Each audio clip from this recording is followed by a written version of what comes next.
let's say you work with the Yoruba fundamentals Okay. of, say, Ayamo, Kadara, of destiny. So the way it's structured is that you yourself do not know that destiny. But after a while, you can know, as Sani Adeobinisa have been new in their very early 20s. So when you self-discover that talent, you have two options. You can let it keep flowering, or you can sabotage it. Flowering, I don't have to explain, which means you keep manifesting that destiny. Sabotage means that you leave that which you have identified as your destiny and you go and do other things. That's a sabotage. Because it does not mean you are going to be good at those other things. Use Nigerian politicians as an example. They know how to steal money, right? Call that their career skill. But they don't know how to use that money to create a business. All the businesses they create, they fail. Whether it's agriculture, whether it's poultry, because they don't know that they can. So the smartest one will say, okay, I will use the money I've stolen to get back to power. Because that's what he knows best. Apologies for that bad example. But if you stay close to that destiny and you build passion around it, right, you will keep transforming yourself over and over and over again. And that act of transformation becomes endless. The Yoruba will say, Taba Feshe, Taba Moshe Kafashe Judiel, Uleto Idem. Put a little bit of excess in what you are good at, so that you can reap the maximum benefit from it. But apart from writing books, I know that you also do so many things. You do a lot of things online, I see interviews and all that. How do you juggle all this? But they're also related. So the Toyin Falola interviews has blown big.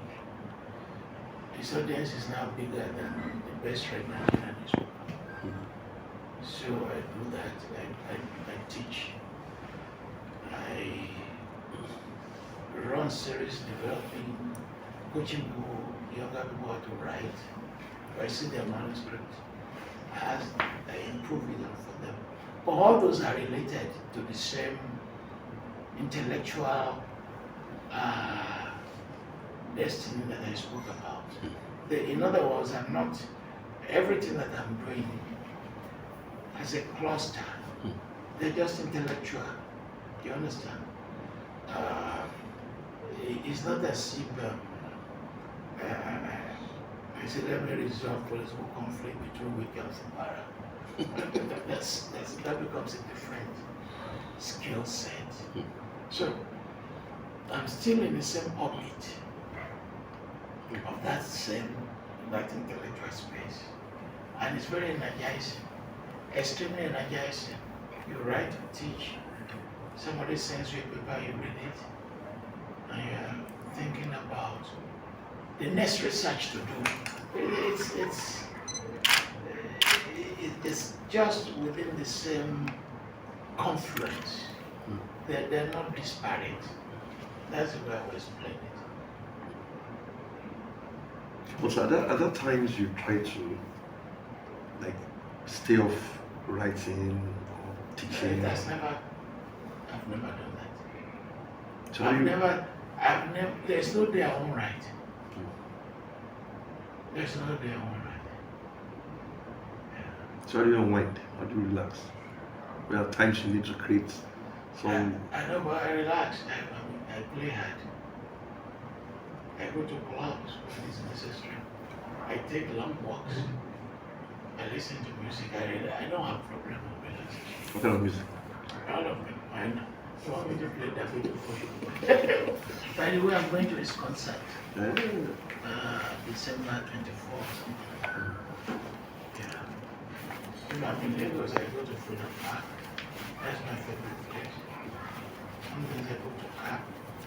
When I'm at Budi, I go to people that stay there. I was surprised when you mentioned Ubikubada. Yeah. So I go and I work in Hollywood. Nigerian comedy skits. Wow. I know all of them, from the macaroni to power to the people, to visa on arrival, all those comedy I follow them, all of them. Wow. Yeah. So how do you create that time for everything? Time for this, time for that, writing. Decision of either going into the ministry or to do the academic works. I want to ask that over Not the academic work, to go and teach. to go and teach. Okay.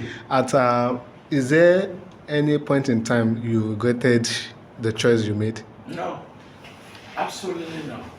So, because when I now opted for teaching, that is the only thing I've been doing all my life. So, and as I became very popular, they began to even ask me to become vice chancellor, and I refused. When South Africa became independent, they were looking for a little Nobishongo who died.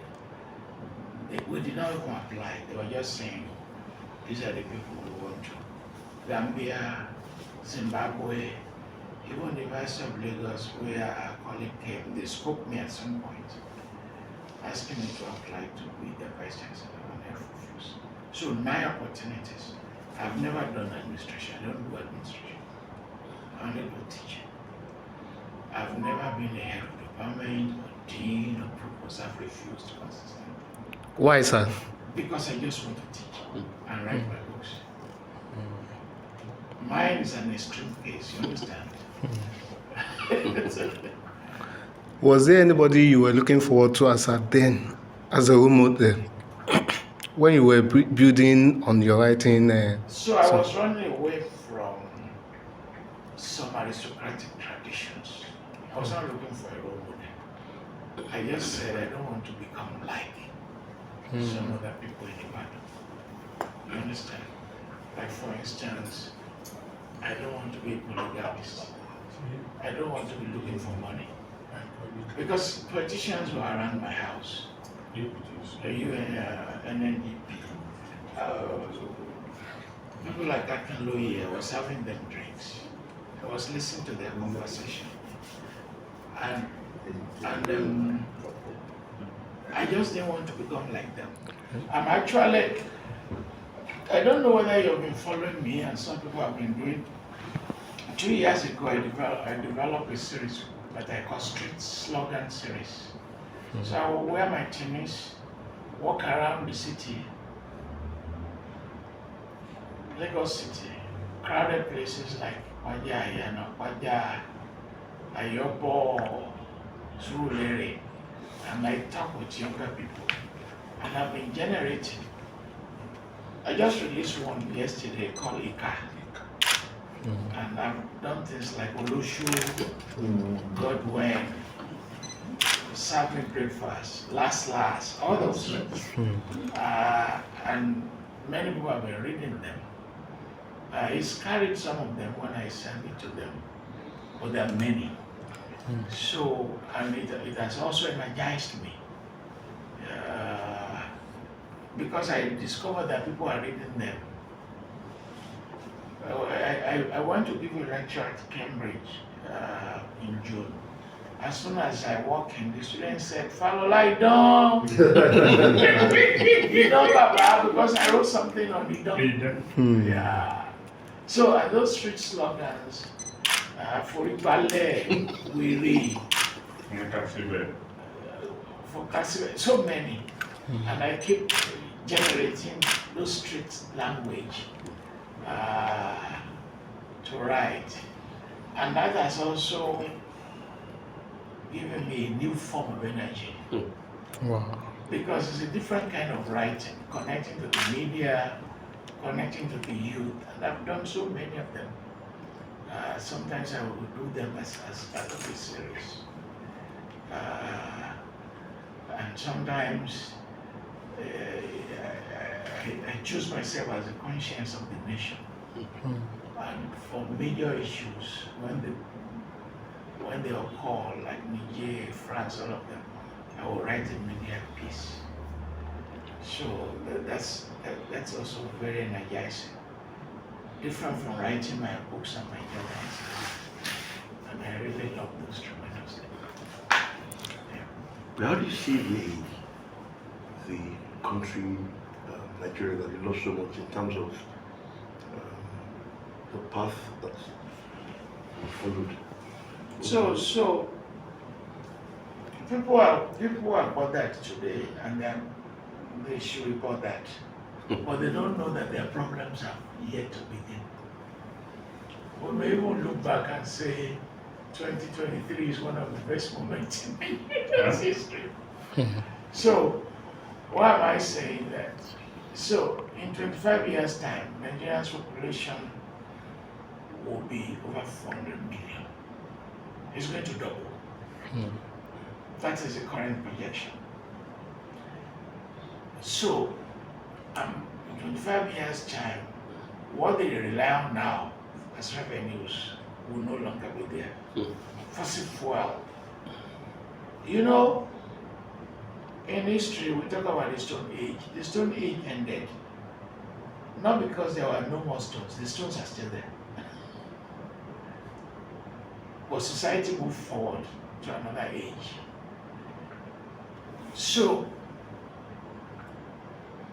there must be a post-oil plan for this economy, which they are not doing.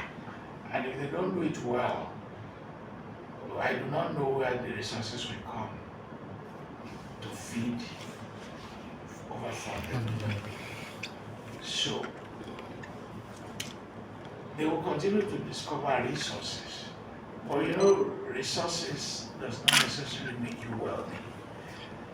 The best way to understand resources is like that of a talented young girl or young boy who is bright at school, but is very lazy. That laziness will kill the brightness.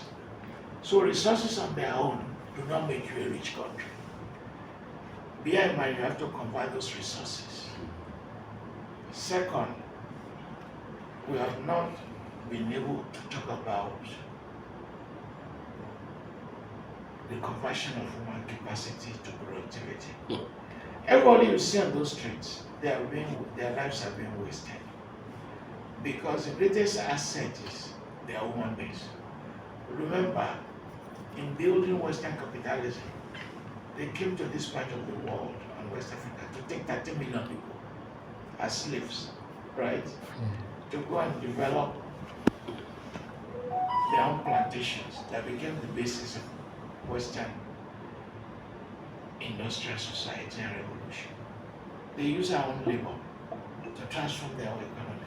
This labor we are not using them. And if we don't develop great educational institutions, we cannot build human capacity that will transform the economy.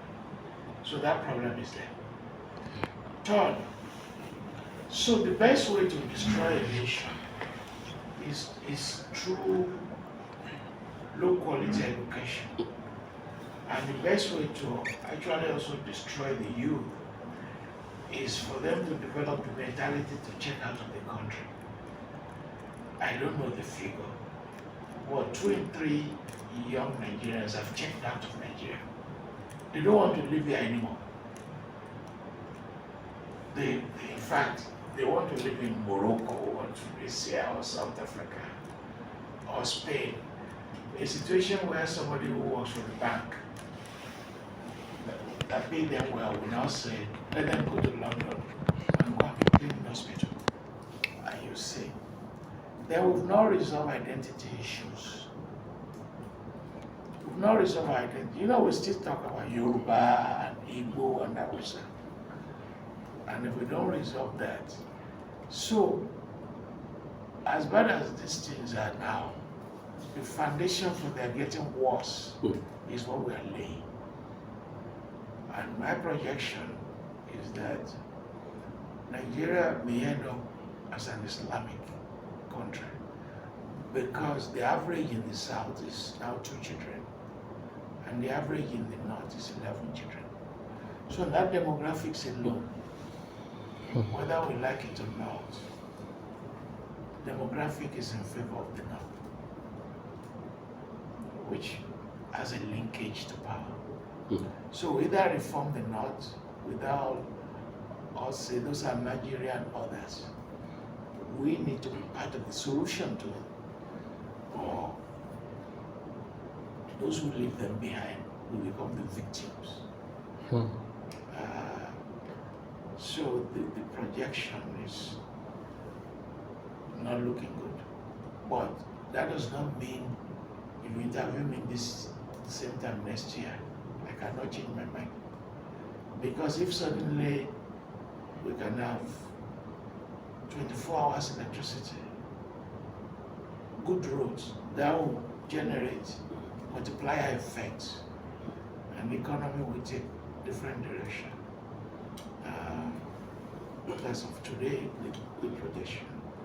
If you are a religious person, you may say that you have a large number of wicked people, and you have a large number of greedy people.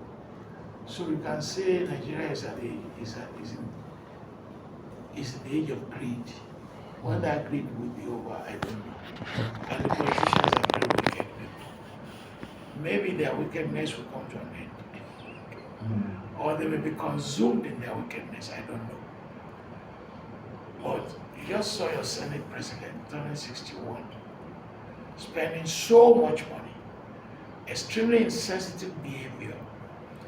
And you have foolish people too, who occupy that entire stadium, clapping for him.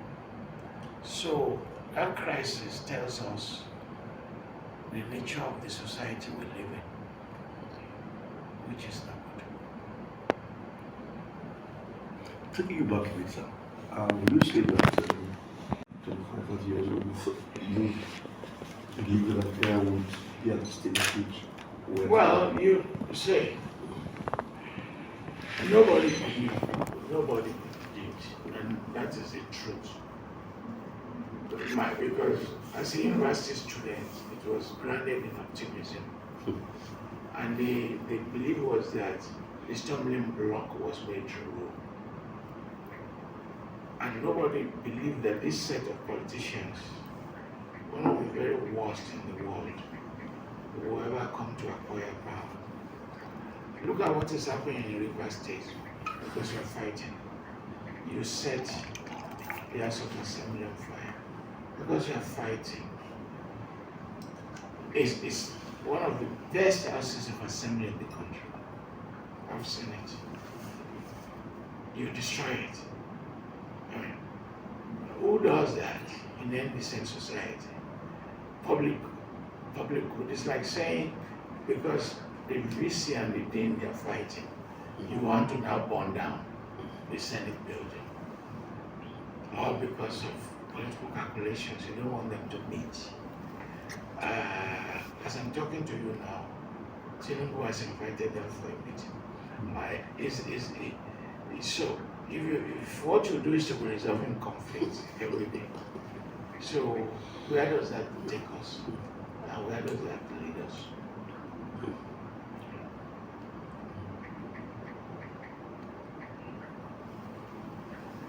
For each step, sir, each time you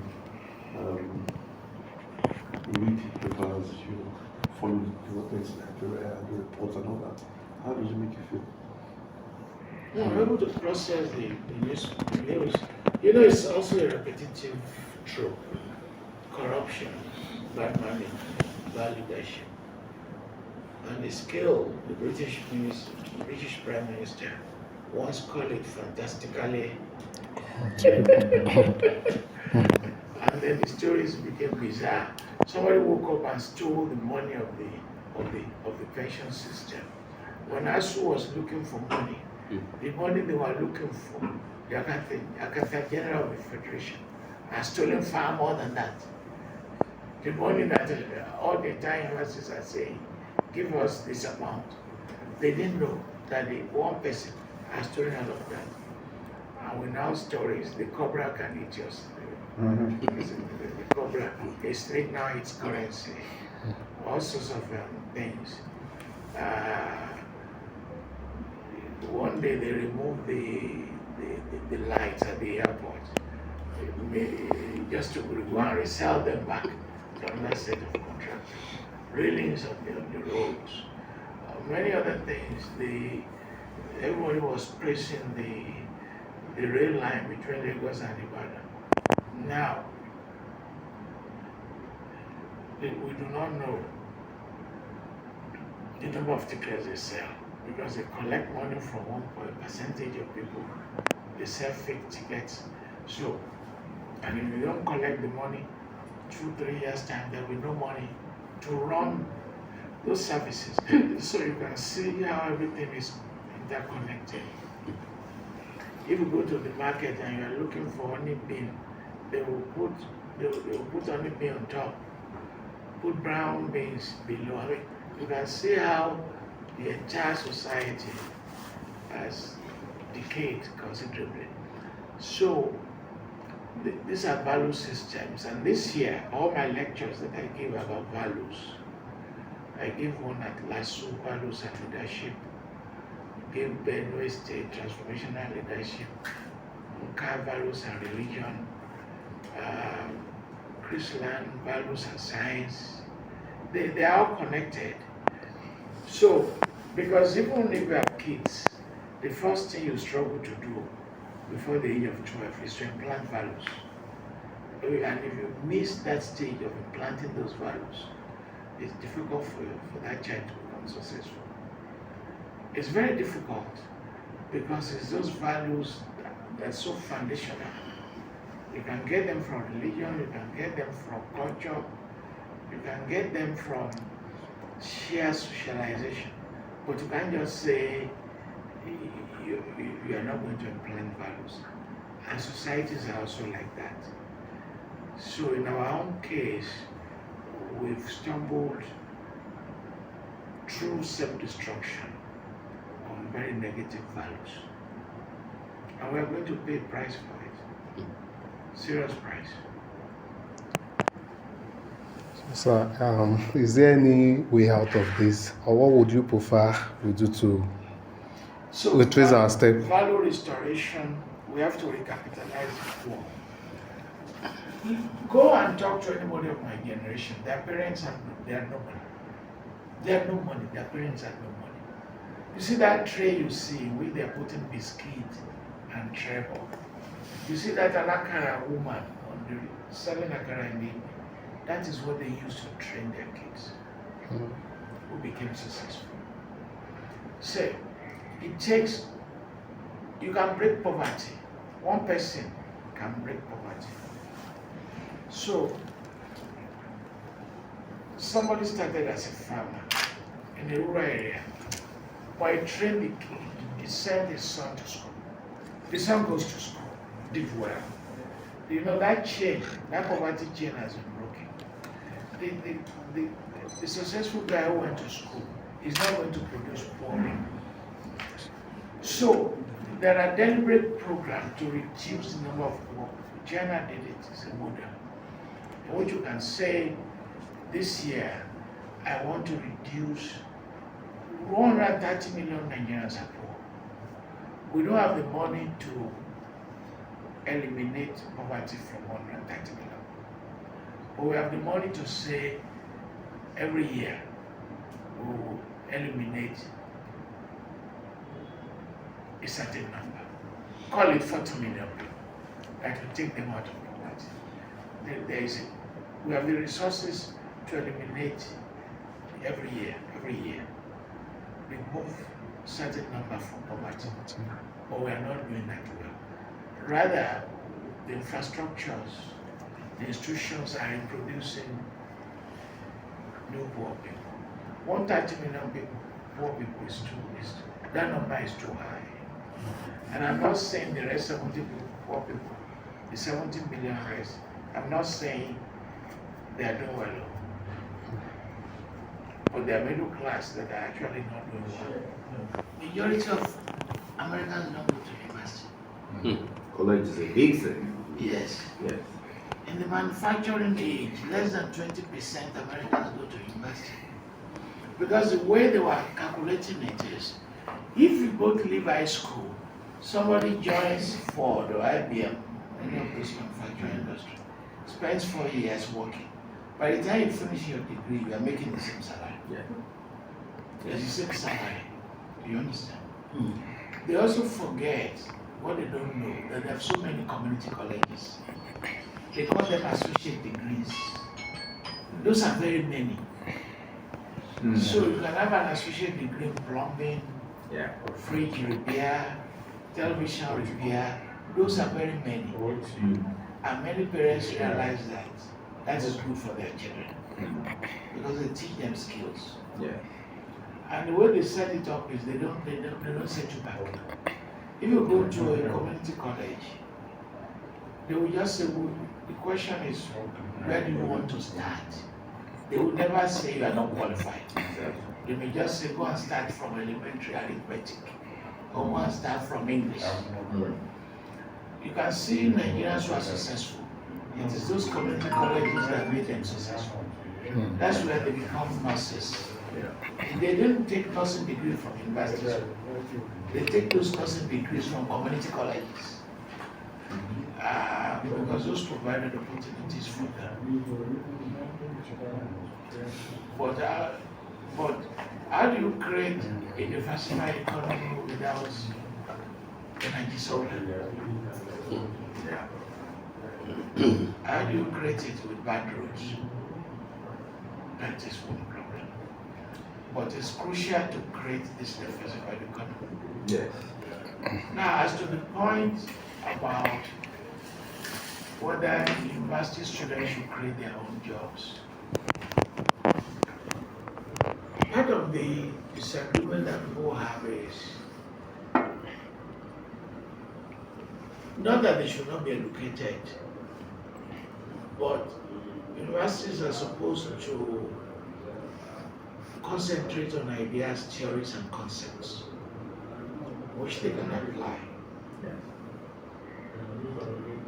But within which environment?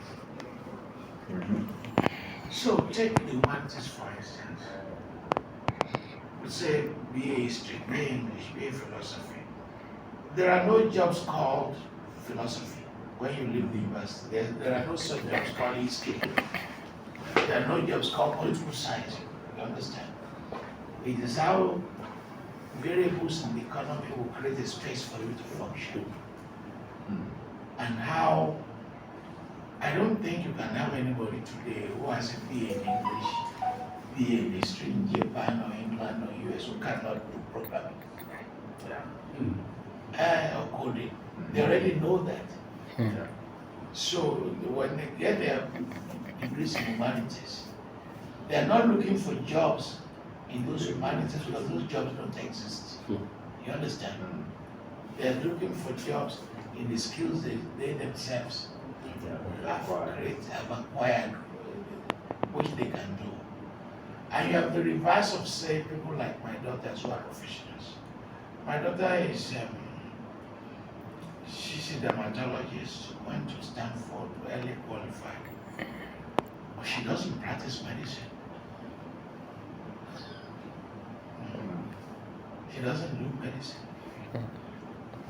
She just trained herself cyber security, and that's what she does. So and you see that capacity too. The US, they will give you a second chance. They will give you. My wife used to be a programmer. She has a master's in programming. Then she doesn't do programming anymore. She has a doctorate in nursing. Because they give you, they don't stop you from changing. All those things we have not said. We have not created the opportunity for people to change their minds, go back to school, retrain themselves. So many things we are not doing well. Take photography for instance, that's a big career anywhere in the world. I was going to say the other thing that we need to pay attention is to let people know that there's dignity in labor. I mean, look at the person that started the shit money. I mean, the toilet thing. He's a big person now. Gaddafi. Yes, before nobody shit money, it does not smell. Which is unfortunate because Nigerians should know that better because 2/3 of them will japa.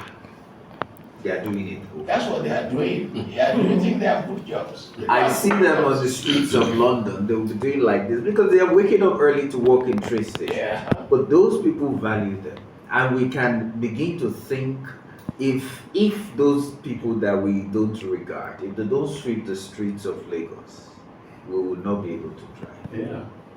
If those gate men don't open the gates. So I think it's also important for us to Whom are you begin to saying they have dignity in labor? Those people, right, abroad.